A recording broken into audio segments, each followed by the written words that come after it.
Welcome. I'm Eric Shawn. Time again for Sunday House Call. And I'm Arthel Neville. Joining us, Dr. David Samadi, Chairman and Professor of Urology at Lenox Hill Hospital and Chief of Robotic Surgery. And Dr. Mark Siegel, Professor of Medicine at NYU's Langone Medical Center and also the author of The Inner Pulse, Unlocking the Secret Code of Sickness and Health. Good to see both of you, doctors. Good to see you. Very good. Listen, there is a troubling new study out now on sleeping pills. Researchers say that when people begin taking certain sedatives, their risk of having a car crash can nearly double. Dr. Samadi, is this true? Well, you don't need a doctor to tell you this because there are a lot of side effects about these sleeping pills.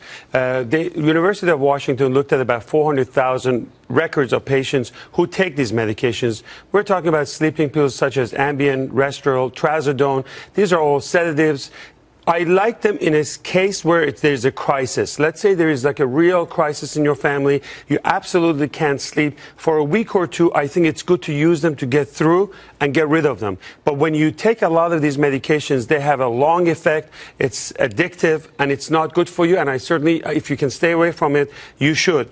A lot of times we talked about other sleeping pills. We've talked about ginger, valerian, chamomile, magnesium. Did you know that taking a little magnesium before you go to bed, your banana is better than this, that you talk about? Banana and milk. Yes, exactly. Not the milk, the banana Grape, only. Cherries. And more importantly, I want to bring a concept of cognitive behavioral therapy, CBT. Cognitive behavioral therapy is looking at you and change your lifestyle. Look at your sleep hygienes. Look at what you do before you go to sleep, what exactly you take or drink, no coffee. That's the feedback that we give you in order to improve your quality of life. So on an emergency basis, Arthur, as we've talked about, I think it's okay.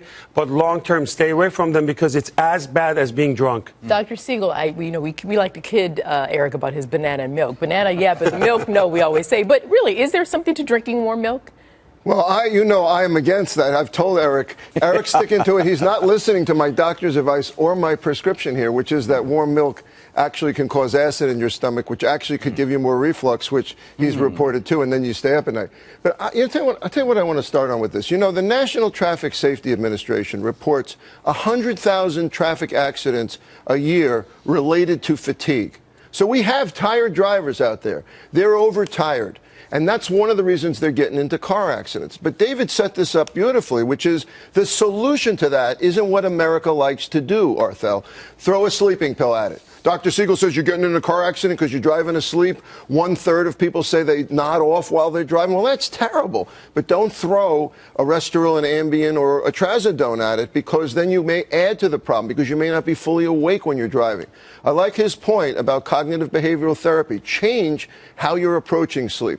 What's your discipline? Are you using that cell phone? Is it on brightly next to you? Is it going off during the night, waking you up? Are you having a glass of wine before you go to sleep? That can cause you to wake up in the middle of the night. Because the alcohol turns to sugar at some point in the night. Exactly. When it wears off, exactly, you wake up. We love coffee, but coffee too close to bedtime is going to keep you awake. What foods are you eating? When are you exercising? What is your pattern? And one last thing that was pointed out when I was preparing for this is if you have one sleepless night, okay, don't then turn immediately to a pill. Try to figure out what caused it and break the cycle. There's no short term to this. There's no real therapy because out of all the medications also, by the way, between Ambien, Restoril and Trazodone. Restoril happens to be safer than the other two that they found in this. But remember, cognitive behavioral therapy is the best way to really knock out a lot of bad habits that you have. And it's the safest and the easiest way.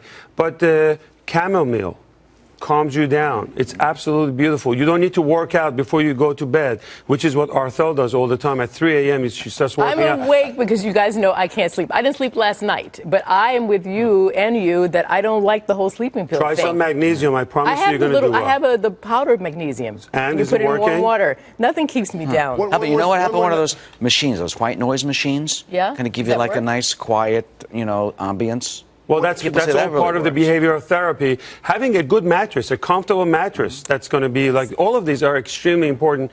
The bottom line is that these are all knee-jerk reactions. You go to the doctor, they give you these medications, you stay on them for a long time, and there's a rebound effect, by the way. Absolutely. two more natural things to add to what he's saying. One is tryptophan, which is an amino acid that's in your bananas that you eat. And in turkey, too, It's in right? your milk, but I don't like the acid in the milk. But it's in turkey. Yeah. So if you have a turkey dinner at night, you might likely to sleep better.